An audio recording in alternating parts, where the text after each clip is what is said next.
Hi students. Today I'm going to try to help you with some of the vocabulary in this book, okay? So this is for students studying the SSAT. If you're doing the ISEE, it can also be helpful, okay? So I'm going to talk to you guys about the vocabulary on practice test 2 for the SSAT. Now, the vocabulary in this section is really hard. So I came up with a list of all the words. We're going to just look at the first half, okay? So we're going to look at the vocabulary from basically questions 1 to question 20, okay? So we're going to stop on this list. I'll put this list down in the box, but we're going to talk about these words right to dour down there, okay? Wait, so we're going to, first, I'm going to teach you how to pronounce these words, and then I am going to just quickly tell you how to use these words and what they mean, okay? So if you have this piece of paper, um, please get it out now, okay? And hopefully when we're done talking about these ones, you can do questions 1 to 20, okay? At least read them and understand a little bit better, okay? So say these words with me, please, okay? So number 1 is enthusiast, okay? Make sure you have the TH. Enthusiast. Existence. Existence. Fuzzy. Fuzzy. Oddities. Oddities. Satire. Satire. Fledgling. Fledgling. Turmoil. Turmoil. Oeuvre. Oeuvre. It's one of the harder words here. Abduction. Abduction. Conceited. Conceited. Poverty. Make sure you have the V, okay? Poverty. Verty, okay? You have shaking on the bottom lip. Poverty. Stricken. Stricken. Czar. Don't worry about the weird spelling. Czar. Disreputable. Disreputable. Caricature. Caricature, okay? And we're gonna talk about the verb, not the noun. Ambition. Ambition. Illiterate. Illiterate. Debauched. Debauched. Monastery. Monastery. Don't worry about the UI. Monastery, okay? Let's see how this goes. Indulge. Harder for me to point over here. Indulge. Salacious. Salacious. Ingratiate. Ingratiate. Hemophilia. Hemophilia. Drawback. Drawback. Confound. Confound. Desecrate. Desecrate. Serenity. Serenity. Gyre. Gyre. Again, don't worry about the G. Gyre. Anarchy. Anarchy. Conviction. Conviction. Menacing. Menacing. Scattered. Scattered. Manure. Manure. Lore. Lore. Almanac. Almanac and dower. Dower. Okay? Okay, so just we'll worry about these ones first. We can worry about the other ones some other video, okay? So make sure you know how to pronounce these ones, and you can also use when I'm reading these ones in the first couple minutes. You can use them to make sure that you know them. You can listen and try to remember the words, okay, and try to know the definitions, okay. So these words all come from the inside of this book. So right now we're going to start with the reading on page 328, okay. So 328. Some of this vocabulary is from the reading, and some are from the questions, which are also sometimes the questions have hard vocabulary, okay? So an enthusiast. Enthusiast is someone who really enjoys something, okay? So I am an English grammar enthusiast. So it means I enjoy it, okay? You might be a baseball enthusiast. It's similar to the word fan, okay? They have enthusiasm with an M at the end, okay? So these are people who have enthusiasm, okay? They enjoy something. Existence.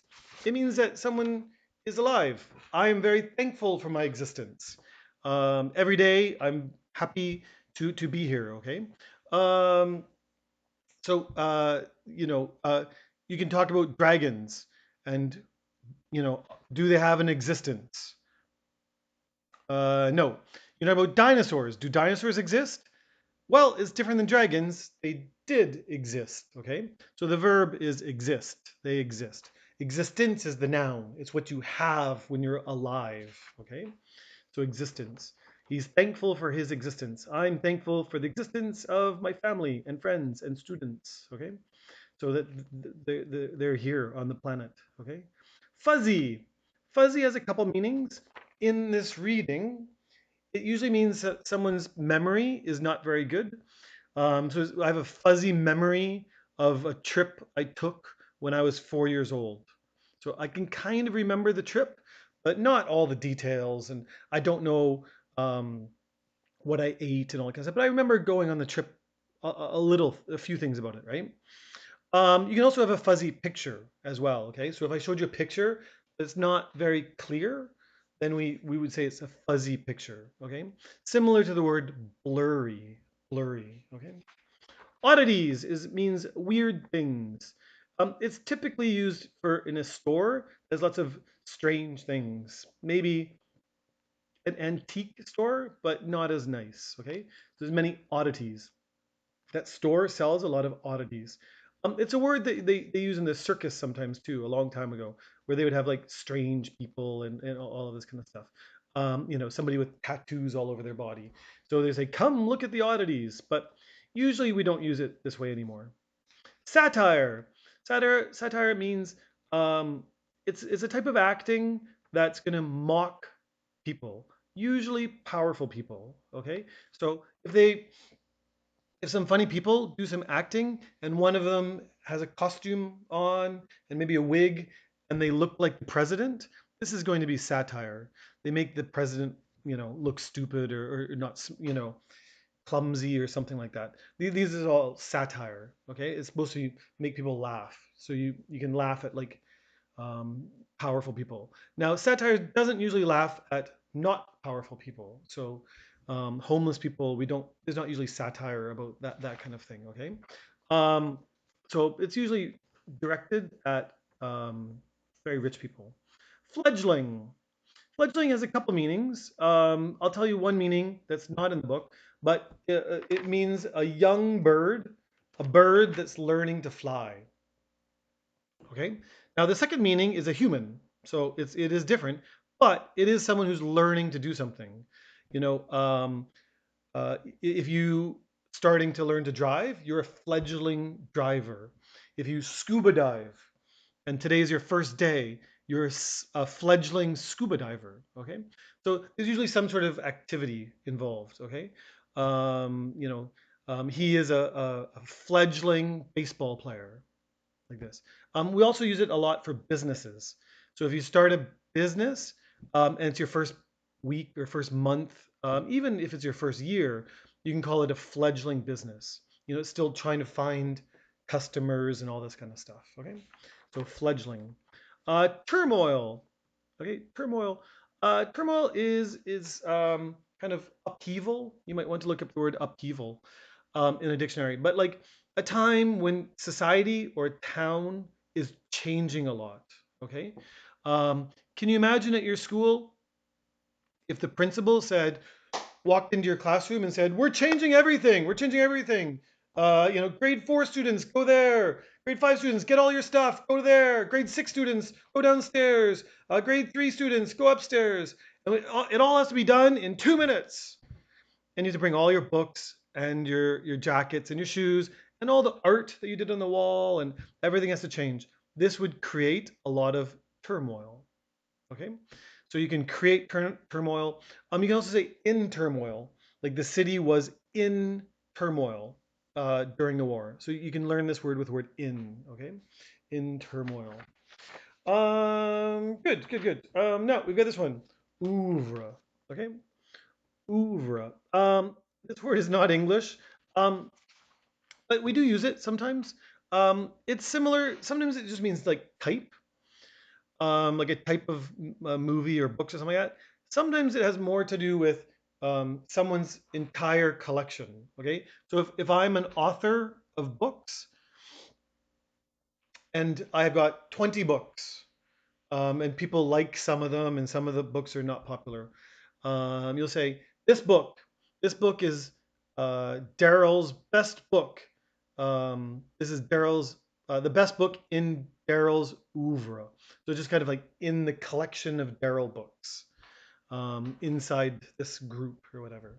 Okay, so it has to do with groups or inside groups or that kind of stuff, or someone's work, all of someone's work. Okay, abduction is a noun. Okay, if you want to know the verb, you have to get rid of the ion. Abduct. Okay, so we can have the word abduct. It's similar to kidnapping. Kidnap. Okay, so you can say, the bad guy kidnapped the children. Okay, so you have the word kidnapped here. The bad guy kidnapped the children. In this case, if you want to use the word abduct, the bad guy abducted the children. Okay, but also many times in English we use this word and we put the children first. Then you have to do a little bit different sentence. Okay, you have to say the children were abducted by the bad guy.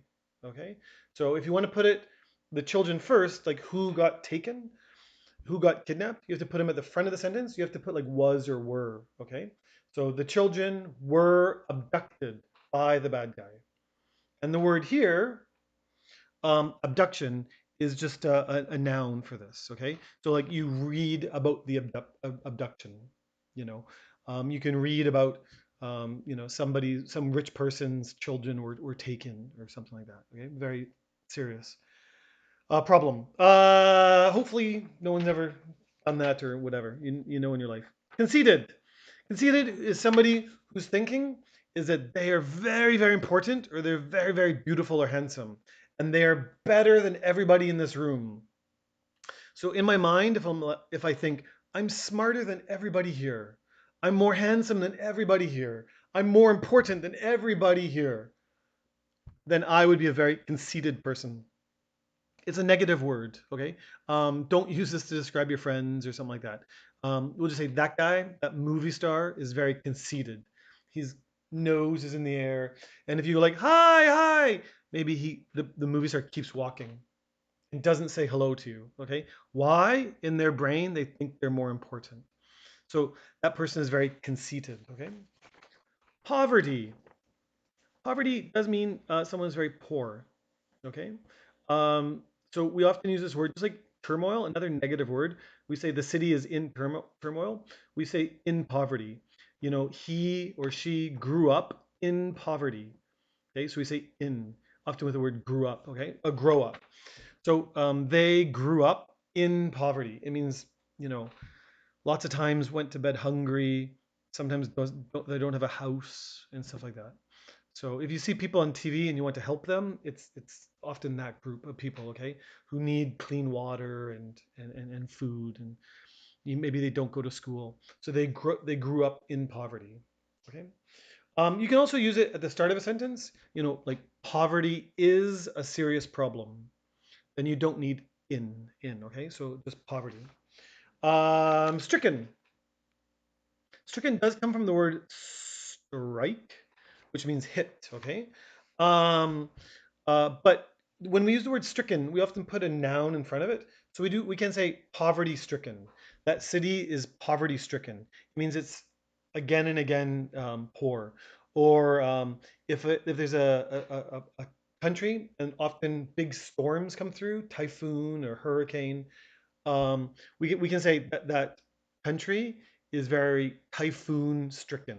So it's usually some sort of bad word, some bad luck, or repeated bad things, and we put the word stricken. Okay. You can use it to describe a person. Um, you know, um, Again, poverty stricken. He led a very poverty stricken life, but it quite often is used for more of a town or a city or a country. Okay, so poverty stricken. Czar. Czar comes from the old Roman word Caesar. Okay, so the Caesars were the kind of like the leaders of Rome. Czars are the leaders of Russia. Okay, so Czar, Czar Nicholas or Czar Alexander or whatever, but it would be like the leader of Russia in history. Since I think 1917, if my history is good, there's been no czars in Russia. We do use it sometimes to describe just a really powerful person. So like someone, maybe not the leader of a country, but like, the education czar. So maybe that one person is in charge of education for the whole country. It's a tough word. Just think of it in terms of like leader or very strong, powerful person. Okay. So czar. I am the czar of my classroom. You can say it, but we understand. Okay. So it means like king or leader or something like that. Disreputable, used to describe a person who you can't trust, who has a bad reputation. Okay, so you can look up the word reputation. So the dis here means like negative, negative reputation. So, like, don't trust that guy. That guy sells cars, but he is very disreputable. It means everyone says you can't trust him. That his cars, they will drive 10 kilometers and then smoke will come out. So he's a very disreputable car salesman. Okay, someone that most people don't trust. Okay, caricature. Caricature. It's kind of like a cartoon. The noun is kind of a cartoon. So I've got a pretty big forehead. If you drew my and growing, if you drew me, you might draw me with a like a really big forehead, right? Um, this would be a caricature of me, right? You take some feature, a nose or ears, and you make them exaggerated. You make them bigger, okay? Now you can use it as a verb. He caricaturized the people or whatever. It just means that like he made them like into a character we all know, okay? So like a witch can be characterized. If you have a witch and she's old and she's ugly, this is caricaturized, okay? It's become a caricature, okay? Like a cartoon almost. Ambition. Oh, I wanted to finish in 20 minutes. We're not going to finish in 25, but we'll try to finish in 25 minutes, okay? Ambition. It means you want to win something, okay? So if I wanted to be the president or the prime minister of a country, that's great ambition. If you start a work and you want to be the boss in 3 years, that would be big ambition. Or if you want to win the Olympics, a gold medal at the Olympics, this would be this shows you have a lot of ambition. It means you're not satisfied this level. You want a really high level. Okay. Illiterate. The next word, illiterate. In the middle of this word, you can see the word literate. It comes from literature, books and stuff. Okay, good books. But illiterate means you cannot read. Okay, so someone who is unable to know what these words are in any language. It doesn't have to be English. It can be any local language. But someone who cannot read a book or a newspaper, they are illiterate. Okay, it's a problem, but thankfully the world is getting better and better this way. Okay, debauched, debauched. Disreputable people are often debauched. Um, it just means like really horrible person. It usually describes their life. Okay, so he has a debauched life. A lot of doing bad things, gambling, too much alcohol, maybe drugs, like this kind of stuff. Maybe never get married and all of this kind of stuff. It's okay not to be married, but what I mean is like people really, really don't respect the life that person has. So say his life is very debauched. Now this is a word that we use with kings and queens a lot. Okay, kings and queens sometimes they got so much money that they just do horrible things all day. They party all day. They eat way too much food all day. Just a really unhealthy life. We say they have a debauched lifestyle or debauched life. Okay. Monastery. The people who live in a monastery do not have a debauched life. The people who live in a monastery, um, usually they belong to a church or a temple, and they spend their life trying to help their religion or practice their religion. Okay. And the place they live in, sometimes up in the mountains, is a monastery. A monastery. Okay. So it's kind of like a really quiet place where there's a lot of thinking. Some monasteries, you're not allowed to talk. So you just have to go there and eat quietly, read quietly, sleep, if you can sleep quietly. Monasteries are usually places that are very away from the city and places that help you think. Okay. Okay. Well, we made it to the second row. I'm gonna fold this, which you can as well. Can hide some of your answers. Indulge. Indulge. We usually use it with the word in. It means you do something bad. You indulge in gambling, indulge in alcohol. You do things that maybe the doctor would tell you not to do. The doctor tells you, you should be on a diet, no more candy and cake. And then you're good for many weeks and you listen to the doctor. But at the birthday party, that cake looks really good. So you take a piece. And in your mind, you know that you shouldn't, but you want to indulge in the chocolate cake, okay, or the candy. Salacious. Salacious is often used, the next word will be rumors or gossip. Salacious gossip, okay? So if you know those words, it's helpful. Salacious is typically used to describe things um, that people want to talk about, but they probably shouldn't talk about it. You know, if bad things happen to one family and then everyone talks about it, this would be salacious gossip. They tell everybody. You learn something about a friend and you can't believe it. Wow, he does that bad thing, and then you tell 20 friends. This is you're spreading salacious gossip. So it's a bad thing to do, but people find it very interesting. It happens at schools, especially high schools and offices and stuff like that. People find a secret out about somebody and they tell everybody. Um, hopefully you're not hurting people's lives. But anyways, salacious gossip. Okay. Ingratiate. Ingratiate. It comes from the word gratitude, which means thankfulness. But the word ingratiate is a little bit bad. It usually means that people see a powerful person and then they really talk to them and they want to be their friend. Oh, you look so good today. Oh, you're so strong. That's the smartest idea I've ever heard. They say these things to that person because they want that person, the powerful person, they want to be friends with them. And maybe I can get more power if I say those things. So I am ingratiating myself. This word is often used with myself, herself, themselves. You often see the word selves. So Daryl wants to ingratiate himself with the boss. You know, wow, you drive such a nice car. That's the most beautiful car I've ever seen. Oh, like these kind of things. They're trying to be overly friendly with them so that they can be thankful to you and maybe you'll get a better job or something like that. Hemophilia. The philia part at the end should tell you it's some sort of disease.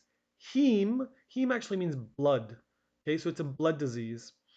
This is a blood disease that if you start to bleed, you bleed forever and die. Okay, so if someone punches it, if I was a hemophiliac, that's the person with a C at the end, hemophiliac, and I have hemophilia. If I'm a hemophiliac and someone punches me in the nose and I start to bleed, it will never stop. It'll bleed, bleed, bleed, and eventually I will die. Okay, so this comes from a story about Rasputin in your reading. So the Russian family, the Russian kings and queens, there was a lot of hemophilia in their family. Okay, so anyways, you can figure that part out. But yeah, it's a bad disease. Drawback. A drawback is going to be some negative thing. Okay, so you can say, "Wow, I found a really cheap trip to Hawaii, and the hotel is really nice, and all this kind of stuff." The one drawback is I can only get one ticket, so I can't take my friends, I can't take my family. So it's like the one negative thing. We often use this with some sort of like uh, discussion where there's like good thing, good thing, good thing, but one bad thing. I have a new job. It's really exciting. I get lots of money, but I gotta live in this really, really, really cold place alone. This would be a drawback. Good, good, good, bad. You know what I mean? So the drawback is something bad. Confound. Confound means confuse. Okay. When those people spoke that language, they confounded me. It means they confuse me. This math problem confounds me right now. Okay. So it's just saying it confuses me. Desecrate. I can see that we're over 25 minutes, but desecrate. Sorry, talking too much. Desecrate. It means that you are there's going to be like a holy place, like a church or a temple, and then you're doing bad things in there. Okay, so if there's a really important place, and then I go there and I put paint on the walls and graffiti and stuff. I'm desecrating it. Okay, even if I go to the really holy place and I scream and shout and run, I'm kind of desecrating it.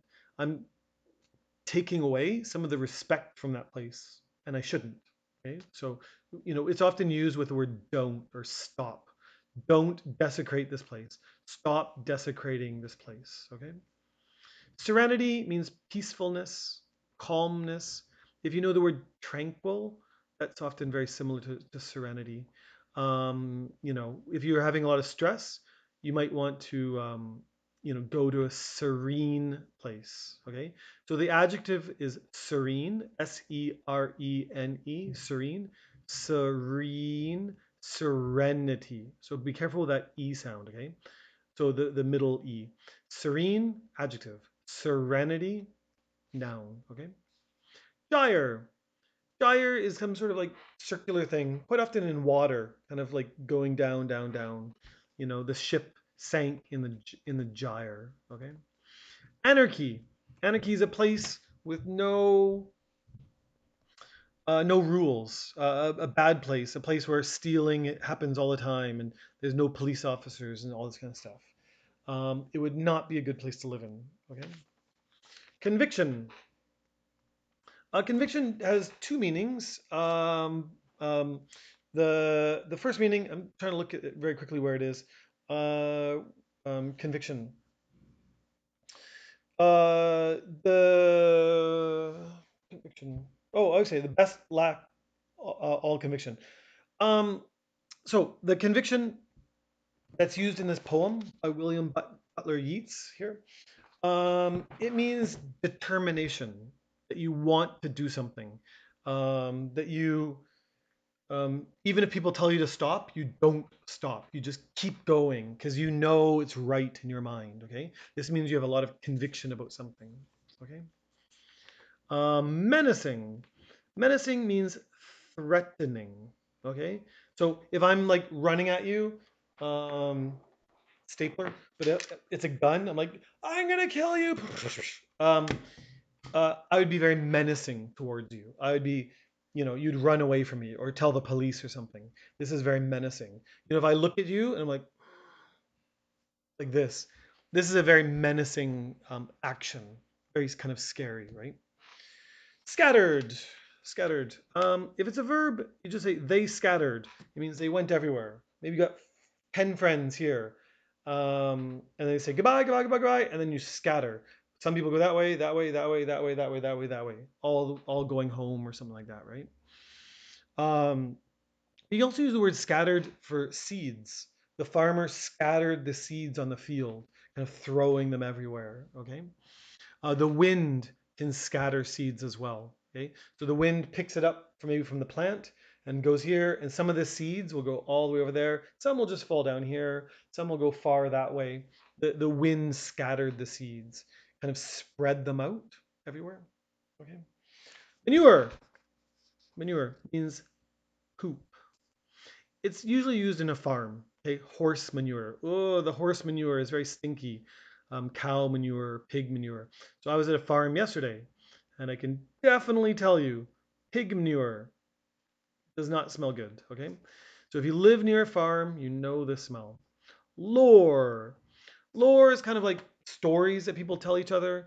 This like stories like Cinderella and Hansel and Gretel, these all come from German lore, kind of these old stories, folk tales, that kind of stuff. Okay. Almanac is a type of book. It's usually a book, you don't read it, it's not a storybook. We usually call it a reference book. It's a book that will have like records in it, like the fastest person in the world or like history things in it. It's similar to an encyclopedia. okay, like Wikipedia or something like that. But you know, it's usually less even stories than Wikipedia, just pages with numbers and stuff like that. There are also almanacs that can predict things, like the Farmer's Almanac will talk about weather and stuff like that. So they'll say next year, January, we'll have this weather, and February and stuff like that. I don't think it's usually very accurate, but so it's a book with numbers and facts in it. Okay. Now that's where dour, dour. We usually talk about a dour mood or dour emotions. It's very negative, sad, glum, gloomy. These are all kind of very similar words. Okay. So very dour, dour attitude. Okay. Yeah. Anyways, those should help you get all the way to number 20. Okay, questions 20. There's a lot of hard words in here. For my students, it means test time. Okay, so we're gonna have a test on these words, and then the backwards loquacious all the way to ad lib. That'll be for another day. Okay, so good luck. I hope this video helps. If you need any help, you can talk to me down below. Bye bye.